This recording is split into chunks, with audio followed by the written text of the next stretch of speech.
Welcome to Diva Deep Cuts Season 2, where we'll be counting down the top 10 best unsung songs by the great divas of today and yesterday. I am your host, Ben, and I have spent countless hours curating these cuts just for you. So sit back, relax, and I hope you enjoy this as much as I do.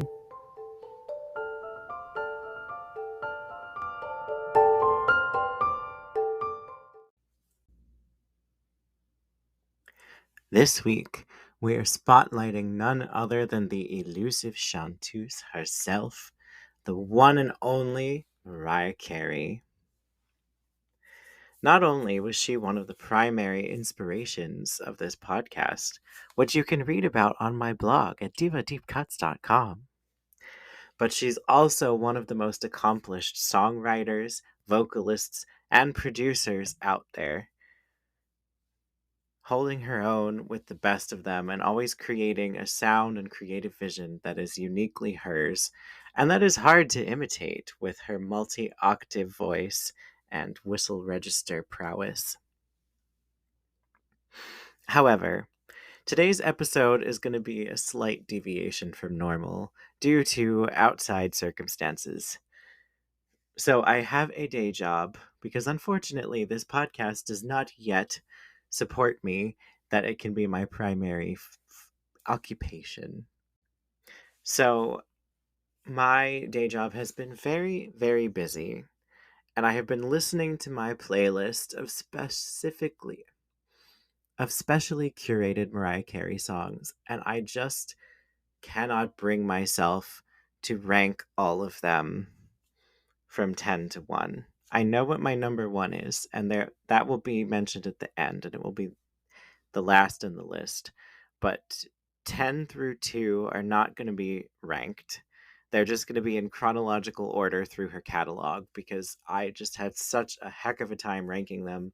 And frankly, I am just too fried and too tired to provide a solid ranking. And frankly, I just love these songs too much. I was looking at them and I was like, but I love this one, but I also love this one, and this is great about this one, and it's just like splitting hairs to try to give them a solid ranking. So, there will still be a blog post with 6 honorable mentions and a forgotten single to go with this. And between those and the 10 songs that we're going to talk about here shortly, I will cover her entire catalog. There's at least one song per album because her catalog is so strong. How could there not be? Again, last minute housekeeping before we get started. divadeepcuts.com is officially live. Please head over there to check out the blog posts. Soon there's going to be show notes and episode transcripts there. There's the email list you can sign up for updates. All the social media links are there as well. So please check it out. I put a lot of hard work into the layout and design and content. And so now, without further ado, let's get started on our journey through the catalog of Miss Mariah Carey.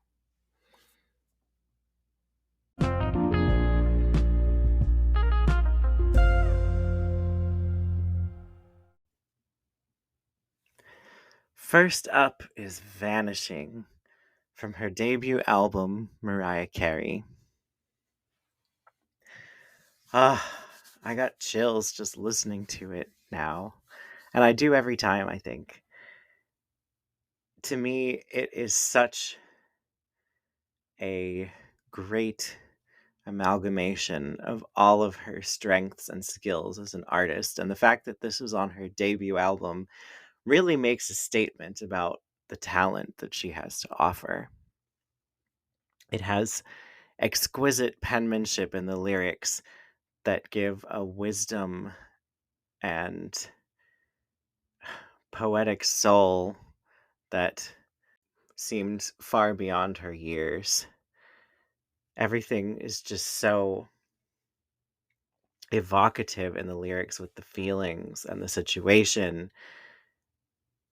I think of a tweet from singer JoJo about loving words and using words and learning that from Mariah Carey, and that is shown in the verses of this song.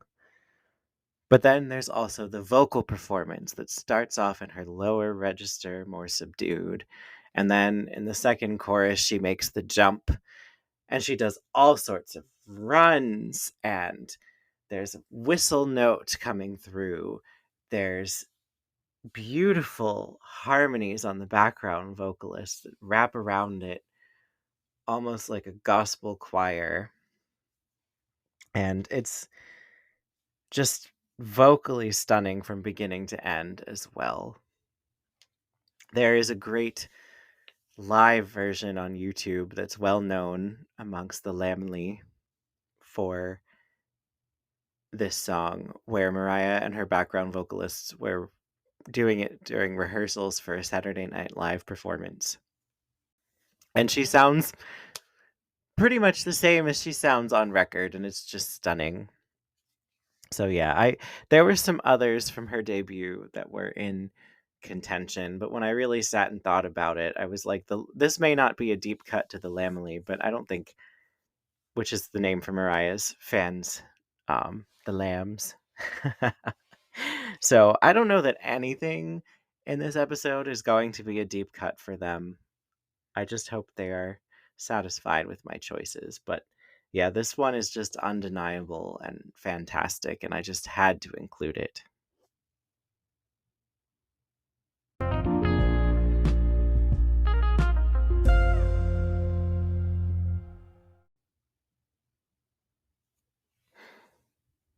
The next track is The Wind from Emotions. Mariah so rarely does jazz, but she does it so well. I swear this woman can sing any genre, and it's amazing. This one in particular is heartbreaking in the lyrical content. I read that she was inspired to write the lyrics after a friend of hers passed away in a car crash. And it was also over the melody of an instrumental piano piece called The Wind by Russell Freeman from the 1950s. And I've always just found this one stunning from a production standpoint.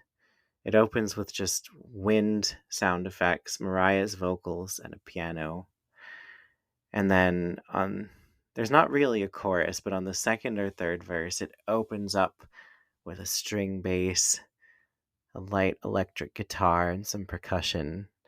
And I can just imagine Mariah on stage at some after hours jazz club. And the image envelops me. But then for me, the image moves on from that because the wind sound effects take it further and take it outside in my mind. And the song to me is both warm and cold at the same time. Like, I feel the chilling effect of the wind that is discussed. And I feel like the warm container of that after hours jazz club at the same time. But yeah, she peppers in just the right amounts of belting and full voice instead of just low register whispery vocals. And it's just, it's such a delicious journey, but so sad and melancholy at the same time. Yeah, that was The Wind.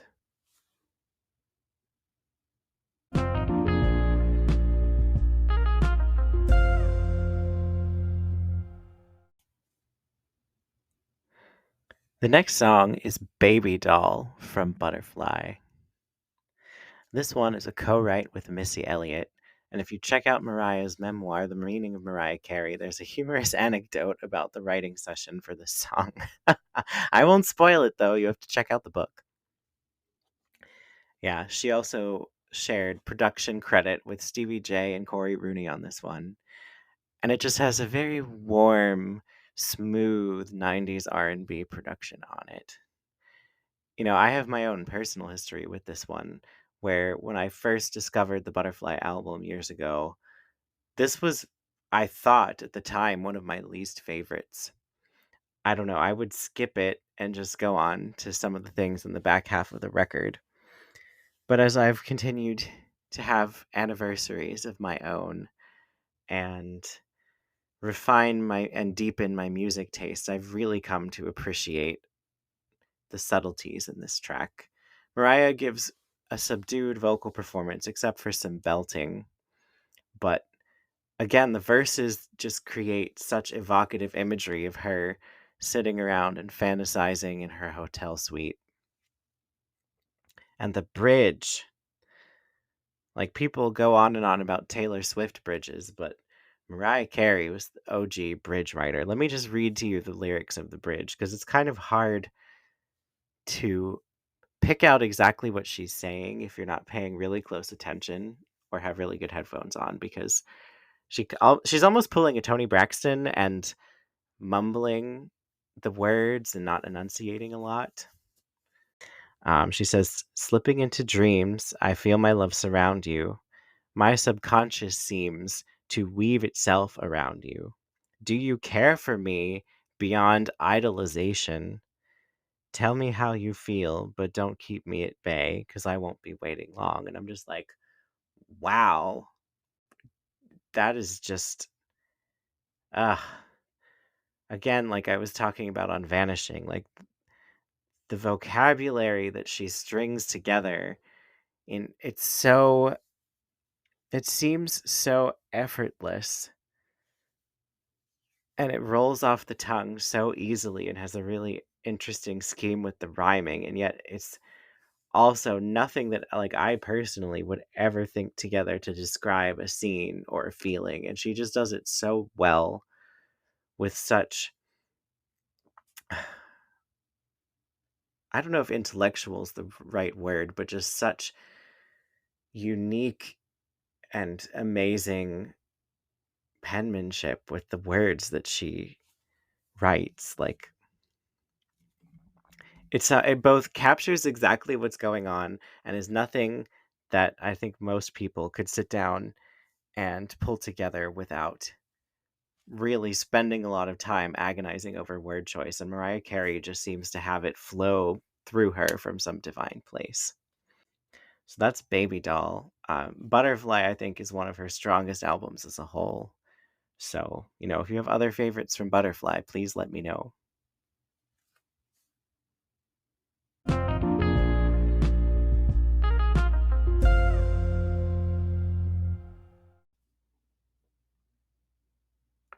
The next song is Want You featuring Eric Benet from Glitter. So I've always felt this was the undersung gem on Glitter, but there's a lot to love on that soundtrack. Even though the movie did not end up being Mariah's original vision due to studio meddling at Tommy Mottola's behest, and she was dealing with a lot of personal turmoil at the same time. The soundtrack to the film is quite excellent.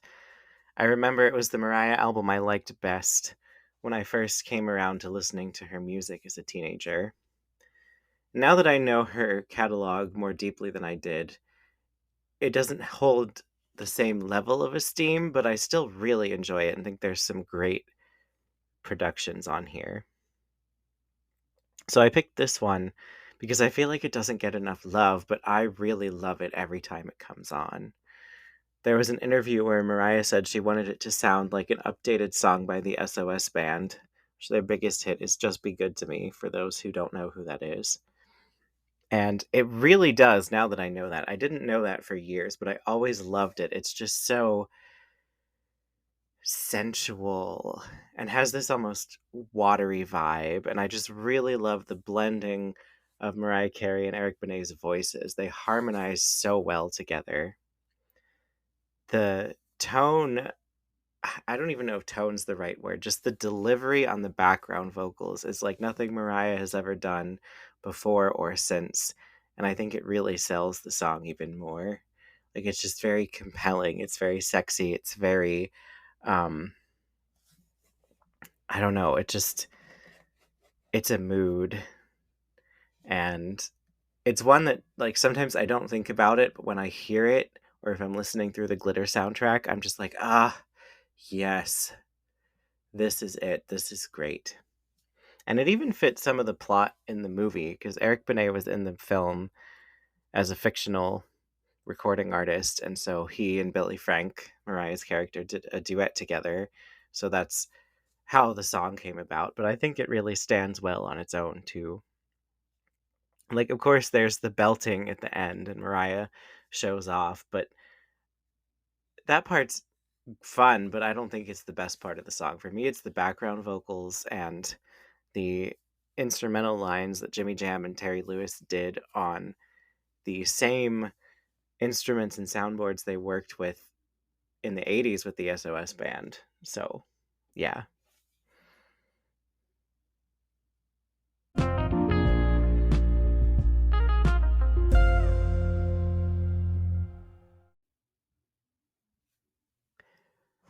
The next song is Lullaby from Charm Bracelet. So, if you listen to season 1, you've already heard me talk about this one. This is hands down my favorite track on that record, and I had to include it again. I could have skipped Charmy entirely, but I was like, no, it's Mariah's most overlooked album. Like, people have their gripes with it, but the songwriting is flawless, and some of the songs, like Lullaby, are just exquisite. You know, I think I talked in the Charm Bracelet episode about how the percussion and synthesizer effects to me kind of mimic columns or cylinders filling up with water. I don't know why it makes me visualize that, but it does. And it just adds a really neat effect to the song, especially because it's basically the roof part 2.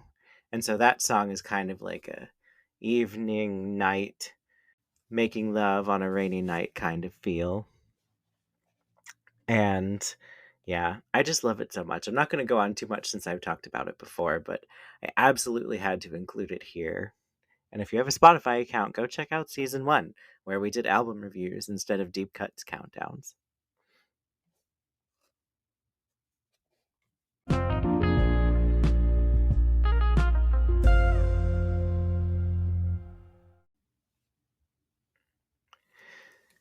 We are stepping forward in time a little bit now to the emancipation of Mimi with the song Circles. Ah, do I love this one. When I was a teenager and first listened to Emancipation, I did not appreciate the majesty of this song. But as an adult, I have come back around and realized what a masterpiece it is. The background vocals with their descending lines that Mariah does herself, other than the choir like background vocals that get peppered in here and there. Mainly, it's just Mariah on the backgrounds. Then we have the smooth early 70s R&B sound. That's the secret of Emancipation. Once you get past the radio ready single choices, it was really a 70s throwback album, and it was done so well with songs like Circles and Mine Again. Um, what else did I want to say about this song? Oh, there was a dance remix done by Eli just this year, 2023, that uses Mariah's lead ad libs on the pre chorus and chorus and just does them in a loop. And so it was nice to hear this song get a second life. I wish it would have gone viral on TikTok or something, but it was nice to hear. It was nice. It also shows the strengths of Mariah's songwriting and vocal performance, that a DJ can take a smoothed out, soulful 70s throwback ballad and turn it into an up-tempo club number. So, oh yeah, the other thing I wanted to mention, I always forget about it until I actually sit and listen to the song, but about 2/3 of the way through, she does this casual run and just goes from where she is up an octave and then up another octave into the whistle register effortlessly. Like, it's nothing at all. Like, oh yeah, I'm just having an emotional spike, so let me just slide up into the whistle register like it's a normal thing to do. So every time it's just like, damn, what a surprising moment. And I also really love the thing that like brings it all together for me, both with the throwback sound and the emotion of the song, is the fact that she left some throatiness, some slight imperfections in the vocal performance, and I think it actually sells it more because it makes it feel more real rather than like editing 80 takes together in the studio to get a perfect vocal. Like I think it makes the emotion hit home harder to hear the occasional slight rasp or throatiness to be like, yeah, she's in her feelings in this one. So yeah, Circles was my pick from Emancipation.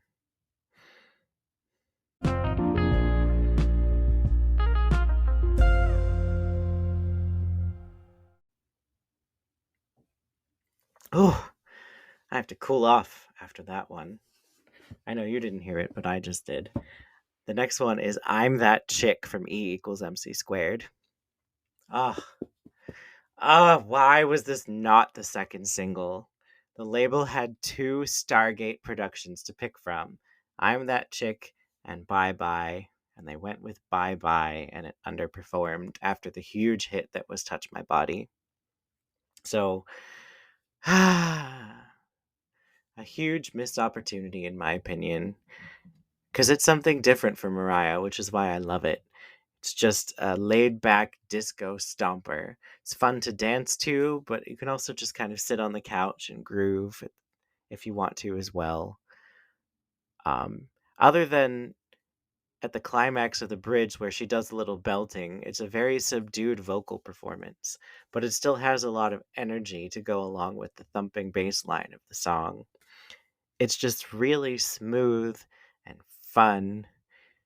Even the lyrics are not, they're the cheeky side of Mariah, not the, for lack of a better word, poetic side of Mariah, where she's using all sorts of like adverbs that one would not naturally come to without her level of talent and skill.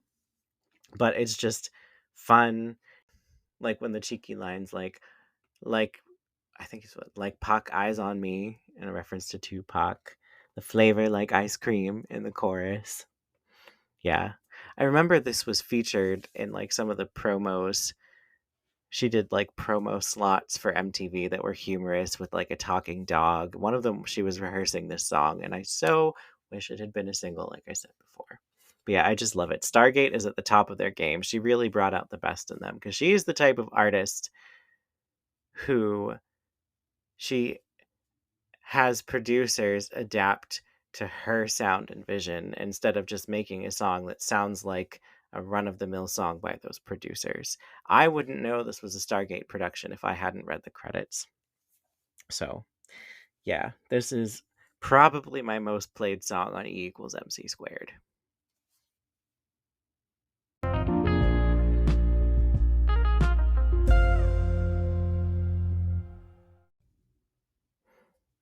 The next one is More Than Just Friends from Memoirs of an Imperfect Angel. So, this whole album is very cohesive. After having many producers on E equals MC squared, Mariah made an entire album with Tricky Stewart and The Dream, and made an R&B album at the time when what was popular in mainstream music was going more in the direction of dance and dubstep. So she just came out of left field with this cohesive, well-written, well-produced R&B album, and at least it had one hit off of it with Obsessed. And I think it would have done better had they not picked a cover of Foreigner's I Want to Know What Love Is as a second single, but that's neither here nor there. My point is that More Than Just Friends is one of my favorite tracks off of this record. It's built around samples of different pieces of the Notorious B.I.G.'s One More Chance.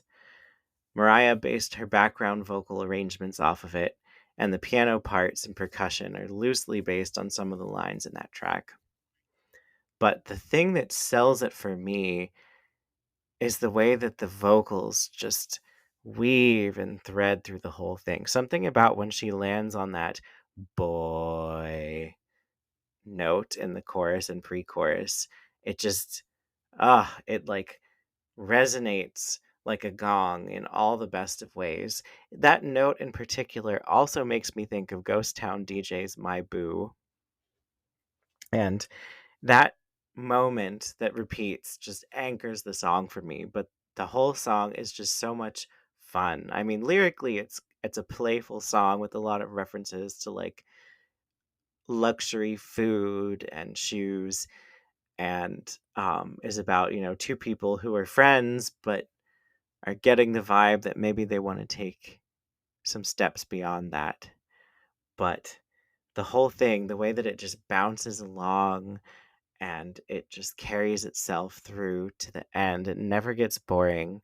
The rhythm switches up on the bridge, which it doesn't sound incongruent with the rest of the song, but it just is a nice change of pace to keep the listener engaged. Like, I just really love this one. It sits right in the middle of the album between some other great tracks like The Impossible and About My Face. But it's just such a great sample of that record, and that's why I included it here.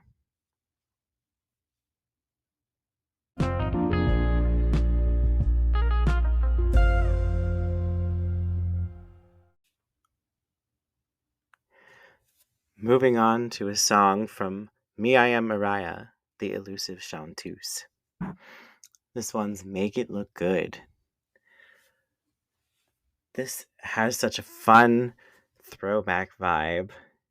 And it doesn't have a sample. It has some lines and melodies interpolated from Let Me Make Love to You. But they don't actually use a sample to make the throwback sound in the background. I just love the way it kind of like marches or lurches around, the way it goes up and down, and there's pauses, and like all of the pieces are kind of staccato, so you're not quite sure where it's going next. The other fun thing about this track is that is actually Stevie Wonder on the harmonica. I read after I read the credits, and then I read a little excerpt from an interview after that was like Mariah wrote and recorded it early on in the sessions for this record, but then when they were coming up on finishing it, there was the opportunity to have Stevie Wonder play on it as well. And how do you say no to having Stevie Wonder play on your track? Like, the harmonica, I think, just helps tie it all together and is a really nice touch on the record that makes it sound even more throwback than it already is. Like, even though we're walking chronologically through Mariah's career, this shows that she can truly, like I said earlier, sing a song from any point in time. Like, I feel like we've covered 50s, 60s, 70s, 80s, 90s, 2000s, 2010s, like dance, R&B, jazz, pop, gospel. Like, she could really truly do it all, and this song is a great amalgamation of that on what is, I think, one of her best albums. Like, I would say, I think Emotions, Butterfly, Emancipation, and The Elusive Chanteuse are the 4 records where she just had complete creative freedom while being at a good place in her life to write from. And I think it shows. Like, those, not that she doesn't like her other records, but I think those ones are the ones that she seems most proud of when talking about her career. But I think The Elusive Chanteuse, because it only had a smaller hit with Beautiful that came out a year before the album finally came, I think it gets overlooked. But that record is just ace from top to bottom. No skips. And yeah, it actually was hard for me to settle on Make It Look Good. I thought of others like Meteorite, Dedicated, um, Heavenly, Money. But yeah, check out that record if it's a Mariah record you've never listened to. Make It Look Good is just the tip of the iceberg, and it's a fantastic album.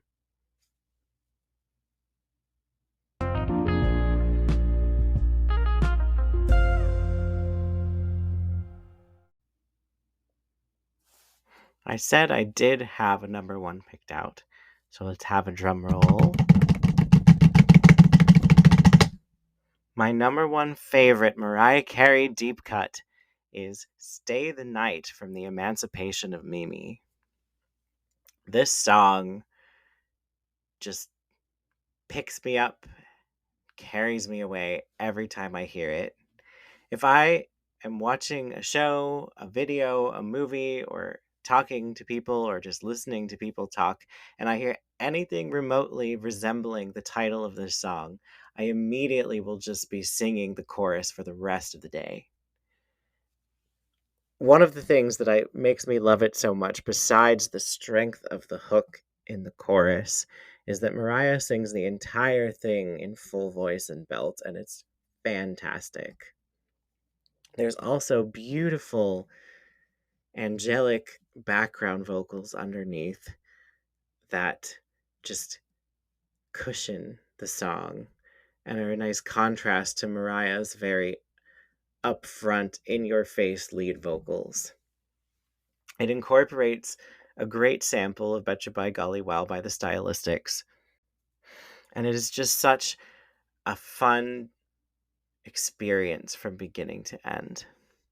This was produced by Kanye West in collaboration with Mariah, because Mariah does not let others fully produce for her. She's very much involved in the process. So this was before Kanye West went completely off the rails, when he was just breaking through and only had 1 or 2 albums of his own under his belt. So I still love it to this day. Always been a highlight on Emancipation for me, and I hope you enjoy it too. I'm very interested to hear what people think of my number one choice, because I'm sure different members of the Lamely have very different choices for what their number one deep cut would be, but this one is mine.